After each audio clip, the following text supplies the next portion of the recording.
Dans cette vidéo, je vais te présenter le Smart Prostate, qui est doux avec ta prostate et dur avec le cancer. Ce dispositif intelligent peut détecter le cancer de la prostate. Et je vais te montrer son évaluation clinique et surtout, tu vas comprendre pourquoi les gens qui fabriquent des dispositifs d'IA se foutent de toi. Alors, qu'est-ce que c'est que le Smart Prostate? C'est un truc qui s'utilise en autonomie. Tu l'insères dans le fion comme ça. Tu le connectes en USB à ton ordinateur et ça mesure des trucs, ça vibre, ça remue dans tous les sens, ça fait de l'élastométrie, ça va détecter ton cancer de la prostate. Tu dois aussi juste remplir ce petit questionnaire avec 2 questions. Quel âge avez-vous? Et au-delà du sexe, si vous êtes signé administrativement par la société patriarcale, peut-on, sans vous stigmatiser, estimer que vous avez actuellement une prostate? Oui, non, autrement dit, t'es un mec ou t'es pas un mec. Et avec ça te prédit ton risque de cancer de la prostate avec un score entre 0 et 100%. Et c'est une excellente prédiction puisque l'air sous la courbe Rock est de 91%. Et tous les chiffres que je vais te montrer sont vrais et pourtant ce truc ne marche pas du tout. Alors, le développement du Start Prostate, c'est une véritable histoire de conte de fées de la Startup Nation. C'est un travail acharné. J'ai dû d'abord passer une demi-heure pour commander ce dispositif sur un site de gros dégueulasse avec son câble USB de chargement. Il était déjà marqué CE, il était biocompatible et tout ça. J'ai attendu la livraison pendant 7 jours quand même. Hein. J'ai développé un petit formulaire en 1 heure qui fait du machine learning machin. Tu remplis l'âge et le sexe. Et surtout, j'ai dû tourner cette vidéo promotionnelle. Ça m'a pris 3 jours quand même. Les prochaines étapes à partir de là, c'est lever de l'argent auprès de zozos qui comprennent rien, puis revendre ma startup à d'autres zozos qui comprennent rien, et puis arrêter de travailler. Alors pourquoi est-ce que le Smart Prostate fonctionne réellement? D'abord, il faut savoir que quand tu achètes le Smart Prostate, il y a un câble USB qui sert uniquement à recharger le dispositif, il ne communique pas du tout avec l'ordinateur. Mais sur l'ordinateur, tu as un petit formulaire avec 2 questions, l'âge et le sexe.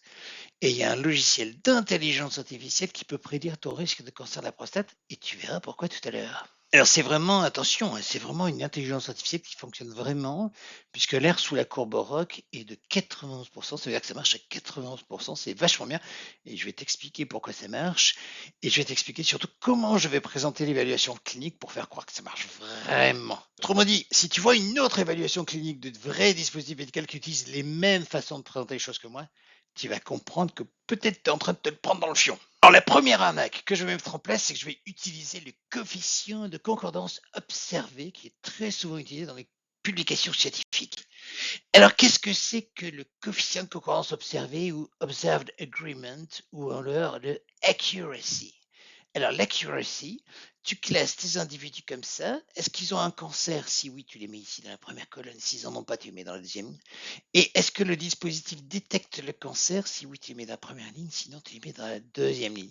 Et quand tu regardes, la réalité et le test sont d'accord sur la cellule A et la cellule D. Eh bien, le coefficient de concordance observé, hein, ou l'accuracy, c'est A plus D divisé par le total. Autrement dit, si tu as 80%, ça veut dire que dans 80% des cas, le test est d'accord avec la réalité.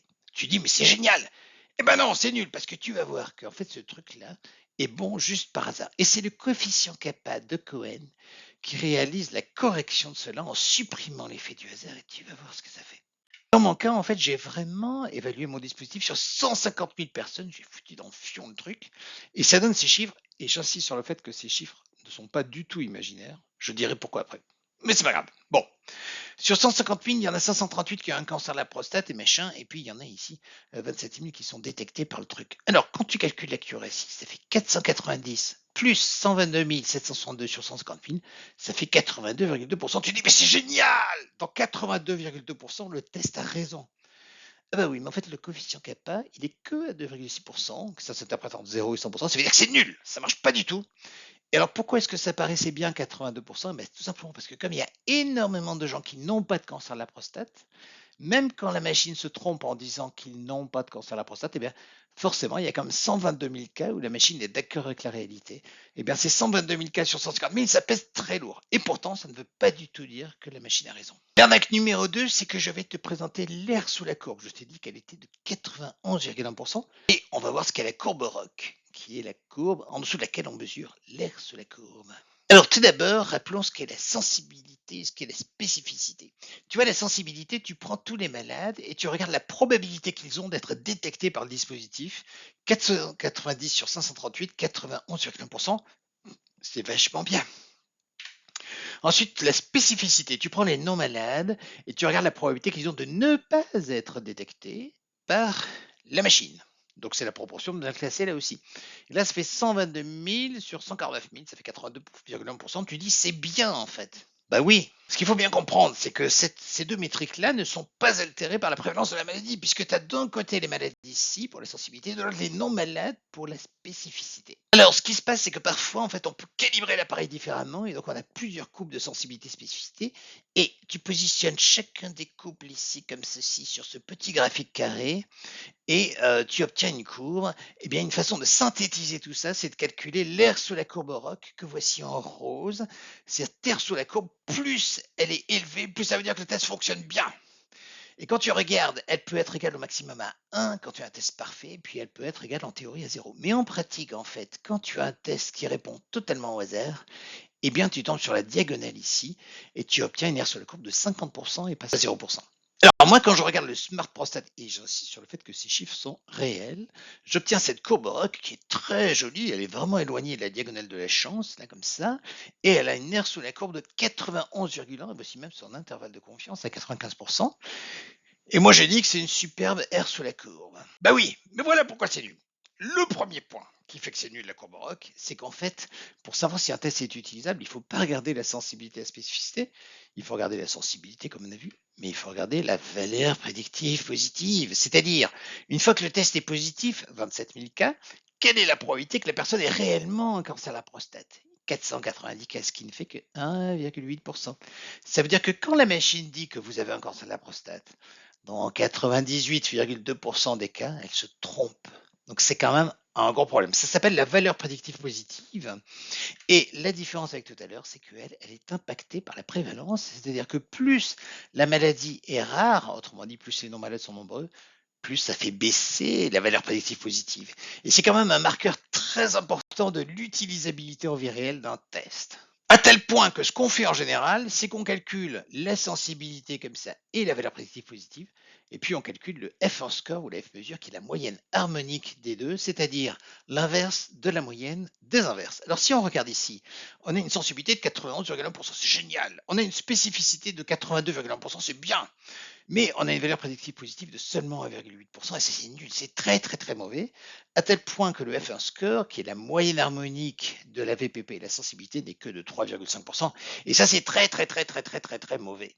Pourquoi c'est nul numéro 2? Cette courbe ROC que tout le monde utilise, eh bien le problème c'est qu'en fait, quand on l'a fait avec un certain nombre de points, on a un R sous la courbe, eh bien il suffit de trouver une méthode qui produit plus de points pour que l'air sous la courbe soit plus élevé. Vous voyez, on peut faire apparaître des petites différences ici, comme en rose, et c'est nul parce que ça veut dire simplement qu'il suffit de choisir une méthode qui donne une réponse avec plus de chiffres après la virgule pour que mécaniquement l'air sous la courbe soit augmenté. Eh bien, si je prends l'exemple du Smart Prostate, avec 211 valeurs possibles, j'ai une AUC de 11,1%. Eh bien, il suffit que j'arrondisse un petit peu le score pour que je perde 2 points. Vous voyez, je tombe à 89,1%. C'est nul parce que ça veut dire qu'inversement, j'ai qu'à choisir une méthode qui fournit plus de décimales et donc eh ben voilà, j'aurai une meilleure AUC. Et ça, c'est nul. Pourquoi c'est nul numéro 3? C'est parce qu'en fait, l'air sous la courbe, elle va être théoriquement entre 0% et 100%. Ça, c'est vrai. Mais en fait, attention, quand un test répond tout à fait aléatoirement, l'air sous la courbe, elle est déjà de 50%. Autrement dit, ce qui compte, c'est pas le gain par rapport à 0%, c'est le gain par rapport à 50%. Autrement dit, si on veut s'interpréter en termes de 0, c'est nul, et 100%, c'est bien, eh bien, il faut calculer ce qu'on appelle la capacité prédictive, qui est 2 fois l'air sous la courbe diminué de 0,5. Autrement dit, puisque ça, c'est déjà obtenu par hasard, on va regarder ce qu'on gagne ici par rapport à la diagonale, ramener à ce qu'il restait à parcourir. Et donc, vous voyez que la proportion du rose ici par rapport au triangle rouge, eh bien, elle est quand même plus faible que la proportion du rose ici par rapport au carré. C'est ça l'interprétation de l'air sous la courbe. Alors, dans le cas du Smart Prostate, vous allez dire 91,1, c'est très bien. Oui, c'est vrai. Regardez, c'est le bleu là par rapport au carré. Mais en fait, quand on le raisonne comme ça en termes de capacité prédictive, ça fait plus que 82,2% parce qu'il faut regarder la surface bleue ici par rapport à l'ensemble du triangle. C'est quand même bien, mais c'est moins. Ce qui veut dire que l'air sous la courbe, en fait, les gens, ils aiment bien ça parce que ça trompe les gens sur l'ordre de grandeur de la performance. La remarque numéro 3, l'esbrouf du machine learning et des black boxes et des multiples métriques. Ben voilà un exemple très habituel de présentation des résultats. On vous dit dans un article, c'est génial.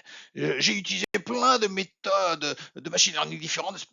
avec des paramétrages différents, regardez tout ce que j'ai calculé, il y a l'accuracy, le recall, la spécificité, le fin score, l'air sous la courbe Rock, etc. C'est génial, c'est génial. Eh ben non, c'est nul. D'abord, ça n'a aucun intérêt parce qu'en fait, n'importe qui peut le faire. Ça paraît compliqué comme ça, mais c'est pas vrai. Il suffit de programmer des boucles et puis ça se fait tout seul. Et ça donne faussement l'impression qu'il y a eu du sérieux et du travail dans l'article, mais c'est pas du tout vrai. C'est juste du grand n'importe quoi. Et au lieu de se focaliser sur est-ce que c'est bon ou est-ce que c'est mauvais, on va se focaliser sur oui, lequel a gagné 0,1% par rapport à l'autre, etc., etc. Et donc ça sert vraiment à rien et ça permet d'éviter complètement la réflexion méthodologique de fond. C'est vraiment mauvais. C'est contraire à l'esprit de la recherche clinique. En recherche clinique, on doit fixer l'indicateur d'abord et ensuite seulement on récolte les données, puis on les analyse, etc. en utilisant l'indicateur qu'on a décidé au départ. Et ben là, ils font l'inverse. Ils calculent plein de trucs et puis ensuite ils prennent le chiffre qui les arrange. Et ça, c'est vraiment nul. Et c'est un vrai problème culturel dans le monde du machine learning et de l'artificial intelligence in medicine. Arnaque numéro 4, c'est l'esbrouf du machine learning et des black boxes. Parce que souvent on vous dit, oui, on a utilisé des black box, deep learning, support vector machine, XGBoost, machin, tout ça avec plein de paramètres. Et en fait, le discours, c'est que oui, mais de toute façon, ces méthodes sont des black boxes, donc ça marche mieux, mais la contrepartie, c'est qu'on peut pas savoir quelles variables elles ont utilisées. Alors nous, on a mis 200 variables, et puis on voit juste que ça marche, et c'est suffisant. Mais la réalité, c'est qu'en fait, ça sert surtout à vous cacher les variables qui ont réellement servi à faire les prédictions. Et vous allez voir que dans le cadre du Smart Prostate, eh bien en fait, comme il n'y a aucun capteur dans l'appareil, la prédiction repose uniquement sur l'âge et le sexe. Mais si on vous l'avait dit comme ça, vous seriez douté de quelque chose.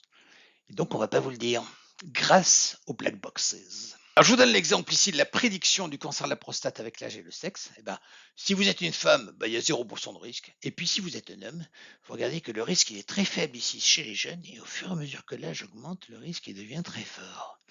Très fort, tout est relatif. Mais quand vous regardez, ce sont exactement les chiffres que je vous ai montrés tout à l'heure. Alors, pour faire mon score, moi, j'ai simplement pris l'âge plus 1000 fois le sexe, exprimé avec 0 pour les femmes et 1 pour les hommes. Et ça me donne un score. Et c'est ce score-là qui a une aire sous la courbe Rock de 91,1%. Étonnant, non?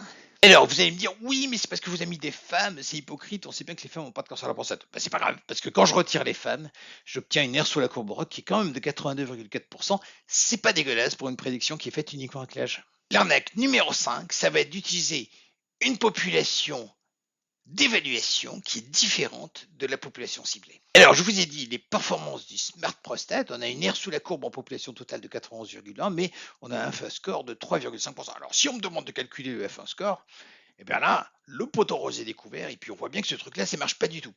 Alors, si le F1 score est mauvais, c'est parce que la valeur prédictive positive est mauvaise, et elle est mauvaise parce que la prévalence est faible, 0,4%. Oh, ben je vais faire une nouvelle évaluation, c'est pas grave. Je vais prendre des hommes de plus de 60 ans hospitalisés dans un service d'urologie.